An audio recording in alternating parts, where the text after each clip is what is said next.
checked in. It's raining. I'm going to the supermarket. I met some girls in the hostel. We might have dinner together if I make it back home in time. I just tripped over in a pothole. And this wall's probably 2,000 years old, don't you think? Kinda looks like it. Welcome to Rome, baby. When in Rome, eat pasta, make friends at the hostel, and walk with them to the Trevi Fountain. I do just want to warn you ahead of time that there will be tears in Rome due to my penchant for over-planning and over-drinking. On my first full day in Rome, I had a super ticket, which was new in 2018, and it gave me access to the Colosseum, the Roman Forum, and some special exhibits with projection art that you're going to see.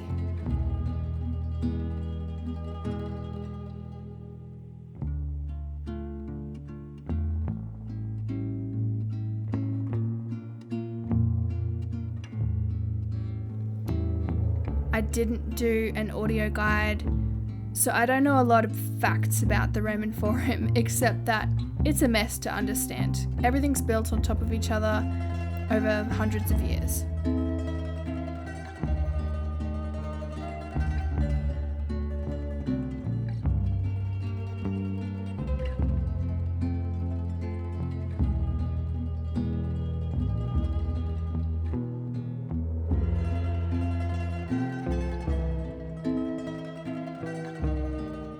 With my ticket, I had a booking at 3 p.m. for the Casa di Livia, and in classic Virgo fashion, I was worried that 3 hours wandering around the Roman Forum wouldn't be enough. I'm early, so I'm going to go to the Criptoportico first, and my hair is caught in the umbrella.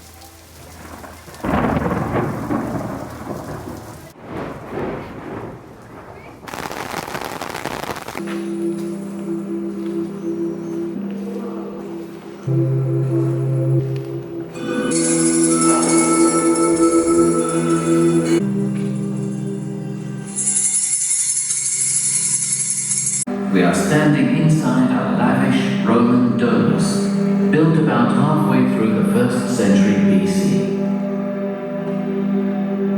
The house, which was once 2 stories high, underwent a series of building alterations over the years and became one of the private apartments of Octavian and his wife Livia. After divorcing his first wife, Scribonia, in 38 BC, Octavian then married Livia Drusilla. Design is conceived according to the symmetry of the elements. Today, the subject of the painting at the center of the wall is almost indecipherable, but it was still well preserved at the time of its discovery in the late 19th century. In fact, from a watercolor painted in those years, we know that this image portrayed the myth of the beautiful Galatea. The fresco portrays the moment when Io is freed by Hermes, Mercury, who used a trick to send Argus to sleep and then cut off his head.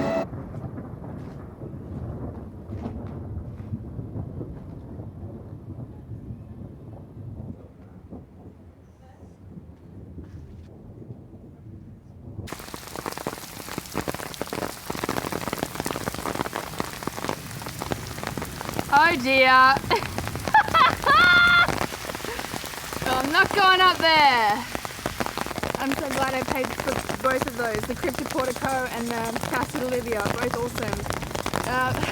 Now, how do I get to the Colosseum without drenching everything in my bag, including my expensive camera?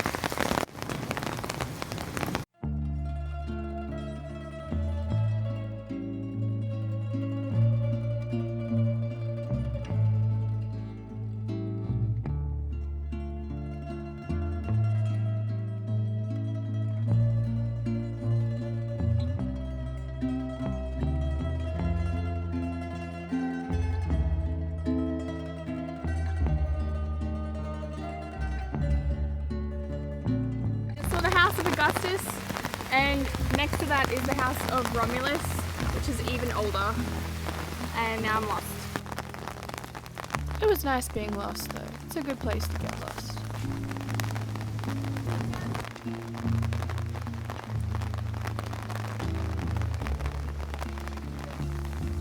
Expensive sneakers ruined. You reckon Shawn Mendes could have treated my sneakers better? I thought that road led there, it did not. I'm gonna have to go back this way over a massive puddle, which I had to use the railings to actually get over it. I'm coming for you.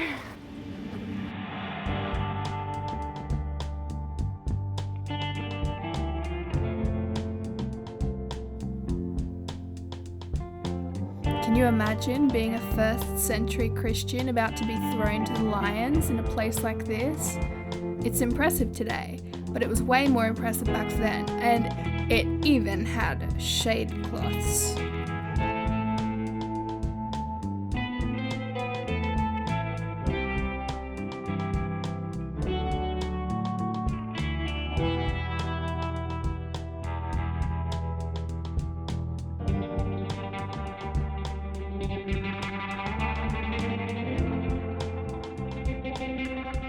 It would be even more impressive if they hadn't dismantled that outer section of the wall. I had a booking for a restaurant at 7, so I invited my new friend Yola from Germany to join me, and we had the best night. The best night. Yes. Hi, it's us. We're going up to the rooftop bar. Good choice. And now we have to act like we belong.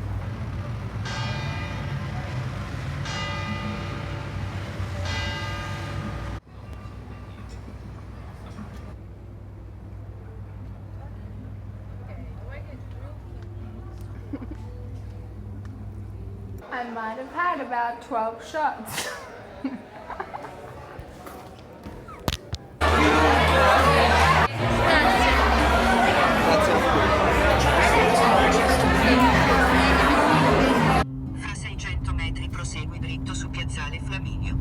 And this is where the over-planning starts to come undone. I threw up after that night out, but I got up at 7 to make it to my bus tour of the Vatican Gardens, which I had a ticket for at 8 o'clock. And I get motion sickness at the best of times. This was my first ever hangover. Yes, at 22, I'd never been hungover before, so I didn't really know just how long it would last and how it would affect me. And this whole day was an example of me pushing through something I didn't actually have to be suffering through. It was voluntary. I just felt obliged to because of the cost and the effort that I'd already gone through. And this was all stuff that I'd been wanting to see for months.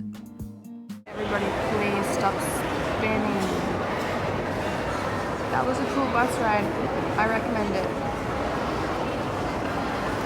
But I got motion sick. I'm fine.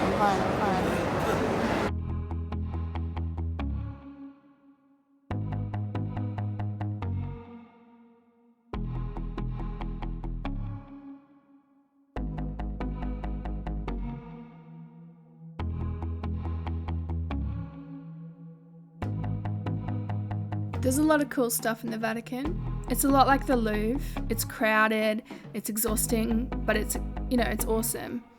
I forgot to use the secret entrance from the Sistine Chapel to St. Peter's Basilica, so I missed out on the shortcut and I had to go the long way around the whole city after I got out of the Vatican Museum.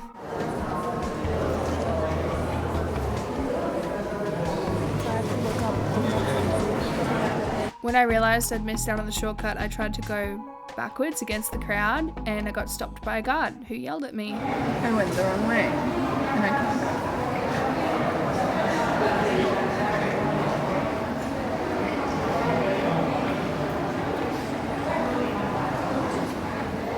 Sounds familiar.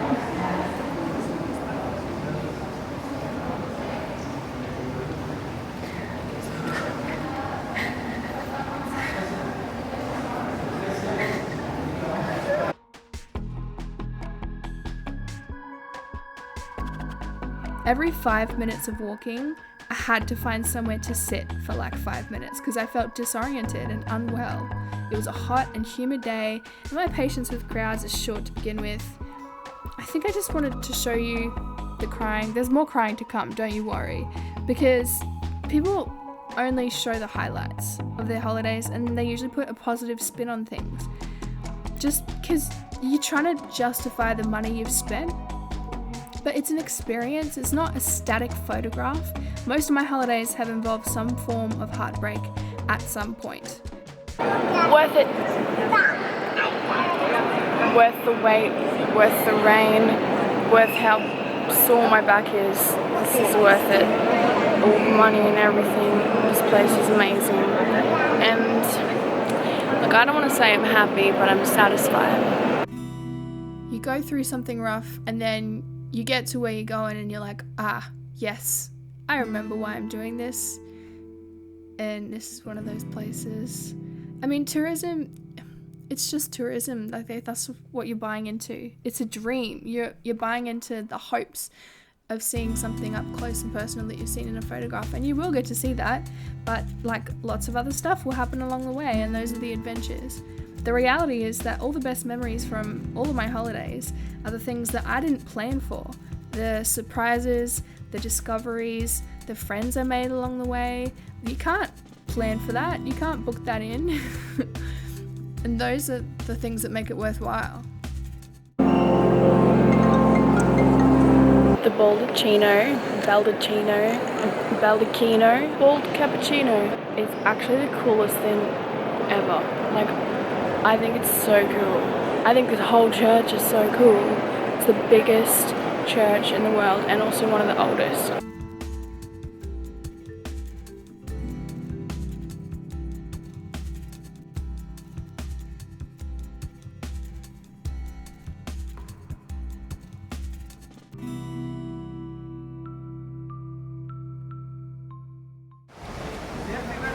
So I thought I had a ticket for a show tonight that I was going to go to. I thought, I could have sworn in my life it was for 8 p.m. It's 6 p.m. now. It's actually for 5 p.m. and I've missed it, and there was no other show tonight. It cost me 24 euros and I'm not going to get to go. I leave Rome tomorrow. And it would have been really nice, you know, I went really shit. The only reason I stayed out so long was because I was going to have to come back here. I could have gone home. Fucking slept. I just need to sleep. Tell you what, this is not what James made. What did I say? What did Sydney tell me? Shit hits the fan and you're tired. So tired. It's gonna fall apart.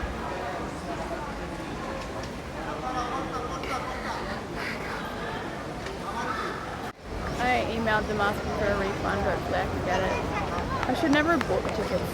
You don't have to book ahead for the show.